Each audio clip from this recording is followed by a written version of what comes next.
SEB ettevõtlusminutid. Tere hommikust, kell on saanud 9:33 ja tõepoolest SEB ettevõtlusminutid on meil nüüd siin Radio Star FM selline tore rubriik ja tänases SEB ettevõtlusminutites räägime sellest, miks tasub hakata ettevõtjaks ja külas on meil SEB väike- ja keskmiste ettevõtete segmendi juht Tatjana Vakulenko. Tere hommikust! Tere hommikust! Tere hommikust! Tatjana, kas sul endal on ka väike ettevõte või?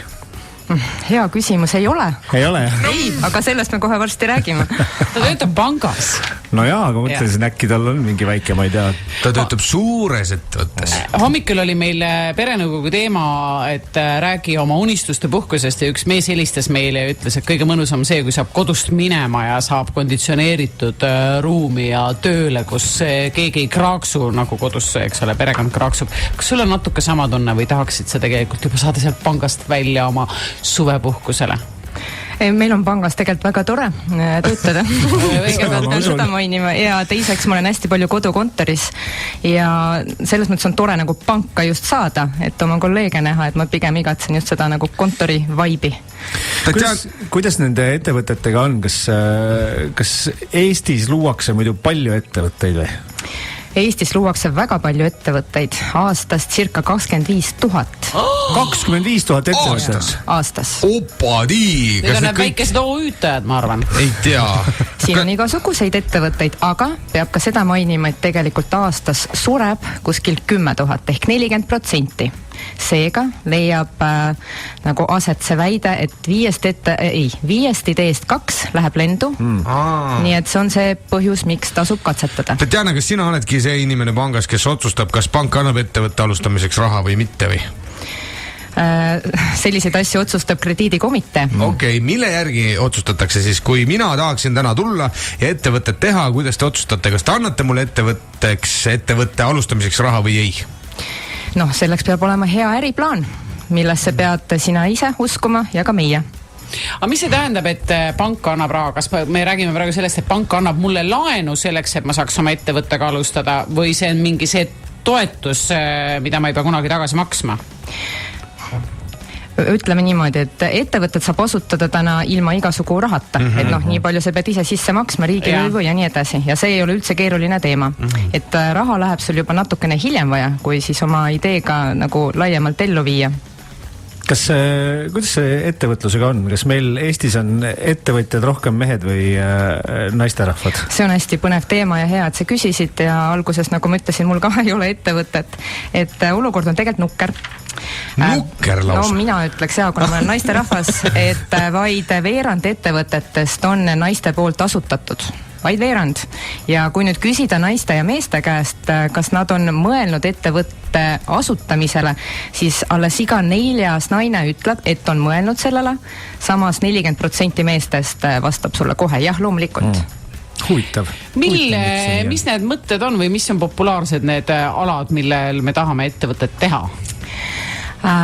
See sõltub, aga kui me räägime nüüd sellest aastast ja koroona järgsest etapist, siis kõige popimad alad on IT-valdkond ja teine asi, mida võib arvata tegelikult on siis e-poed ehk et posti ja internetimüügiga tegelevad ettevõtted, mis on ka loogiline. Kas kuidagi selle koroona ajastuga tuli neid ettevõtteid rohkem ka, kes sooviksid oma ettevõtet registreerida? On sellised andmed üldse olemas või on see kuidagi see arvult on see sama, mis igal aastal? Kui me vaatame seda, et aprillikuust räägime ja siis kui tuli esimene siis koroonalaine aasta 2020, siis tegelikult see pani päris suured piduri peale ka ettevõtete asutamisele.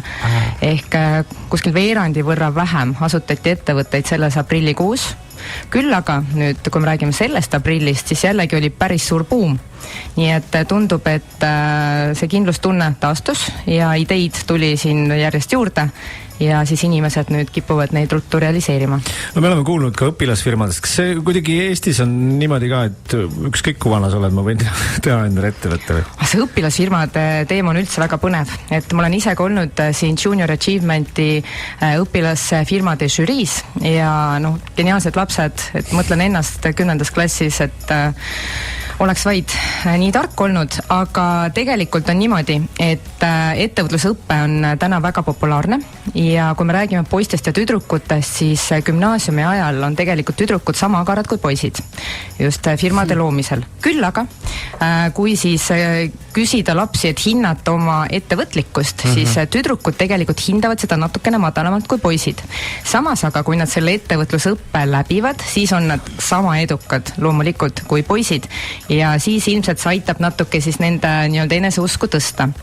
Aga jällegi, mis siis juhtub tulevikus ja nüüd tänaval küsid, alles iga 4. naine mõtleb päriselt ettevõtte loomisele, et midagi siin vahepeal juhtub. Aga kui vana ma siis ikkagi olema pean, et ettevõtet üldse luua?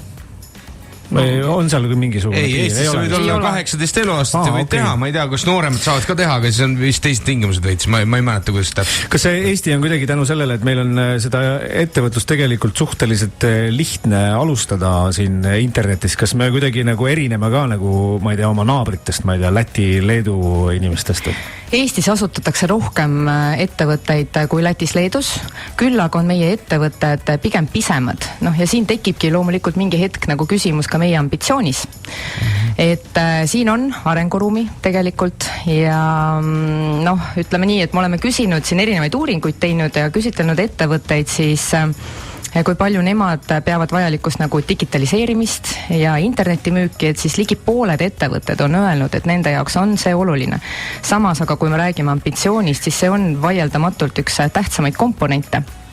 Samas, kui me räägime ka näiteks kaupade eksportist, siis Eesti ettevõtted 70% keskenduvad koduturule, mis tegelikult ei ole just kõige ambitsioonikam väljavaade. See on mõistlik, aga me räägime suurest ambitsioonist. See on see ka, miks meil Eestis nii palju tehakse ettevõtjaid. Näiteks, ma lähen nüüd tööle kuhugi kinnisvarafirmasse, hakkan maakleriks, siis ma hakkan neile teen oma OÜ, hakkan nüüd pakkuma neile teenust nii-öelda oma OÜ alt ja jälle üks firma on Eestis juurde loodud. See on ühe mehe firma, ma ei tea, kas kas see tasub ennast ära või miks tehakse nii, et nagu sa kuhugi lähed, sa ei taha suures mingis asutuses töötada seal töötajana, vaid sa tahad pakkuda neile teenust ja teha ise neile iga kuu arve. Aga mingis selles halb on, et kui sul on hea mõte, mida teha, siis see annab ju sulle päris suure vabaduse ja tegutsemisvabaduse, et andku tuld kõik. Kuidas sulle tundub, kas sa oma nagu praktikas oled näinud seda ka, et inimesed tulevad erinevate ideedega, et ma ei tea, tal on nagu 10 mõte, et üks ja sama inimene käib ja pakub erinevaid ideid kogu aeg, kuidas ettevõtteid teha. Aga see on ju väga teretulnud, et absoluutselt mida rohkem kukut läbi, seda edukam sa tulevikus oled, et see katsetamine ja proovimine ja mitte alla andmine, ma arvan, see ongi see põhitegevus, nagu, mis viib edasi.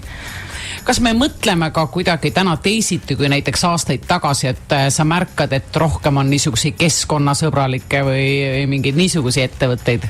Ja see trend on kohe kindlasti meil olemas, et kui ma ise olin Junior Achievementis žüriis, kuulasin siis neid õpilasfirmasid, et absoluutselt iga õpilasfirma üks põhiargumente, mida nad esitasid, oli seotud siis sellega, et kas keskkonnaga või sotsiaalse panustamisega, et see on noortele väga oluline ja see on väga-väga hea.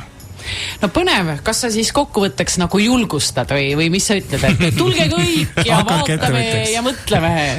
Või millisel juhul seda tasub teha? Ei selles mõttes see on filosoofiline küsimus on ju, et see, et sa ei ole ettevõtja ei tähenda, et sa nüüd ei ole elus kuidagi edukas. Absoluutselt.